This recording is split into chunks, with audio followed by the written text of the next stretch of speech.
Whether you're buying or selling your home, get the benefit of expertise. Hey, well, compliments to the show. You're really hitting on the subjects and you're telling the truth. I appreciate you. Meet the team at dangemis.com.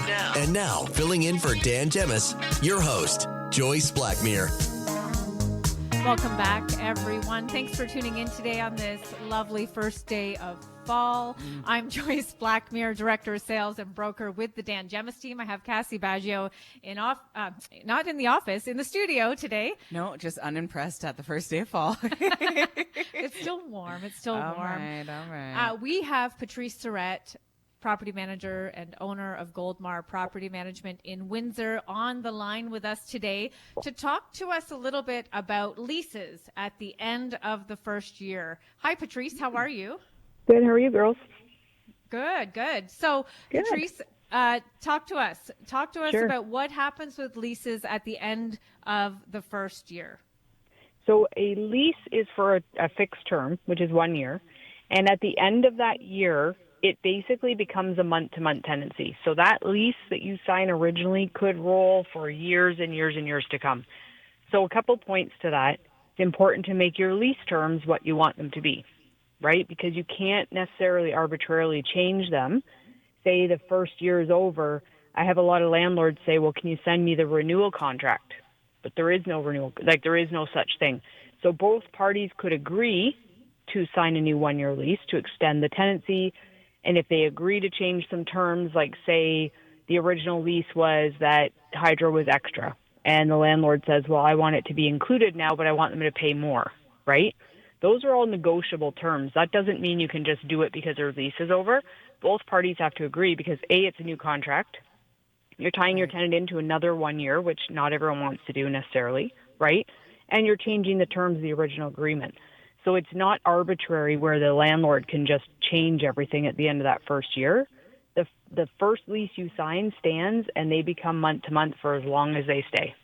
So it's up to the tenant to give notice. Yeah, and that's happening a lot more, and people are asking for those renewal documents and stuff, and there isn't really any such thing. The rent increase goes out at the end of that 1 year, right? So their rent will go up, but nothing else changes other than their rent.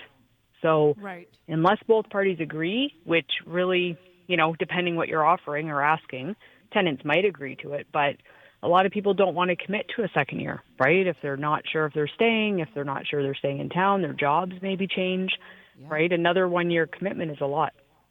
For sure. So a lot of times tenants don't want to. Is it common for you to have people that sign like a multi-year lease so that they know that their tenancy is protected? And I guess my secondary question to that would be, they're in a multi-year lease, and what happens if the owner or the owner's family member wants to move in during that time period? Right. Yeah, good point. You can't. Okay. Yeah, so that's the thing. The lease term stands, and if you agree to do a longer-term lease, because, again, it sounds very advantageous to everyone in the beginning, right? The tenant knows they're secure. The landlord knows they've got a good tenant locked in. But things change, right? 2 or 3 years down the road, you might want to sell it. You still have to honor that contract, right? So that tenant still stays for another 2 years. You want to move into it, you can't. You have to honor that contract. So sometimes that long-term, it sounds good in the beginning, right? We have some owners that'll renew, and like I said, they do ask to renew. The tenant wants the security of the tenancy for another year, and we will do a new renewal with the increase in place, right? So they'd have to pay it anyway, but they just want the tenancy locked in. So it's good for them because they already know their plans for that upcoming year. We're not to necessarily sell or anything. That tenant specifically did ask for a 3-year lease in the beginning, but we declined it, and we just re-sign every year because it gives everyone a chance to change their minds. Right? 3 years, a lot can happen in 3 years, right? So, so not very often do we do a longer term. It's just not, you just can't predict the future, I guess, is my best advice, right?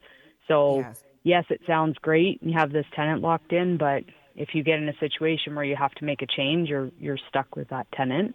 Or not stuck, but you have to honor that, what you've agreed to in the beginning. So it's better just to do it 1 year at a time. And if you want to negotiate some terms at that point, you can definitely ask the tenant. And if both parties are happy with how things are, then absolutely we can sign a 1 year lease. But it's not required for sure. And some landlords think they have to re-sign, and they don't. So it's a bit of a confusion sometimes. So, Patrice, let's say if they wanted to redo another lease, their year is up, and they do want us, everybody is agreeing to signing a new lease, would they still have to go through how they have to normally do a credit check? They would have to check in. No. Would it just be more advantageous for the landlord just to kind of recheck on that? Do you see that happening, or do they just kind of just redo the paperwork and kind of? Yeah, I mean, good question. It would be great to update everything. As far as their pay stubs, they could have changed jobs, they could have done anything like that, but what are you going to do? Because they're already there, right? I mean, say they've lost their job and their credit scores dropped, but they're still a good tenant. They're still paying. Regardless. Even if that happens, the worst you could do is refuse to re-sign a lease, but it doesn't mean you can end the tenancy anyway. They're right? Still month to month. So you could, but I mean, if it was me and I wanted to renew that lease with someone, right, and I'm the tenant, I would not be okay with getting my credit hit again for no reason, right? Because, I mean, I'm already a tenant. I've been a good tenant. Obviously, I pay, or you wouldn't want me to renew. For you to hit my credit again and affect my score, I probably wouldn't want that, right? Yeah. I could provide updated information maybe, I mean, it depends on the person, but they definitely don't have to go through the full screening because they're already there, right? And we're the landlord reference, so we're skipping all of that, and it's literally just to lock both parties in for that extended term rather than let them go month to month. Yeah. So, okay. Yep, yeah. Makes sense. Yep, makes sense. Interesting. Yeah. So what are you seeing overall right now, Patrice, in the rental market from landlord and or tenant perspective? What's happening these days? We're impacted by that student enrollment, right? The international students. So a lot of student rentals have sat more so than we've seen before. And some of our single families have actually had to adjust a little bit and bring their prices down because for probably, I mean, I'm guessing, but maybe a year and a half, 2 years, we've been able to just put the rent up, whatever the market will bear. And the market's been bearing a lot.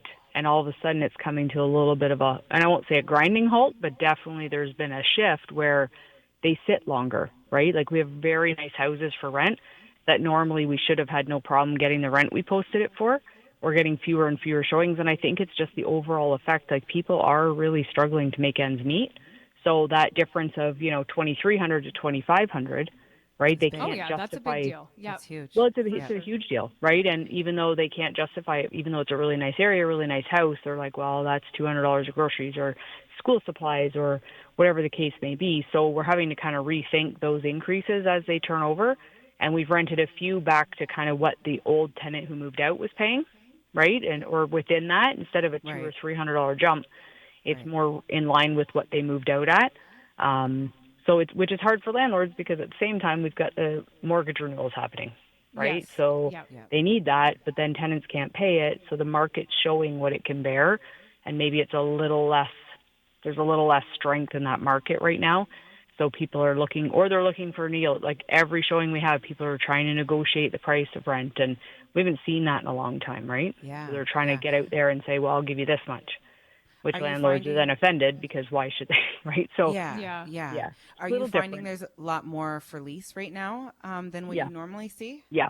Like even if you look on Realtor, right? Like there are 25 pages possibly, right? It's definitely gone up quite a bit. And in fact, there's like some newer construction that's been leased out as well over the past while, just to get them filled because they're not selling or hadn't been selling as quickly.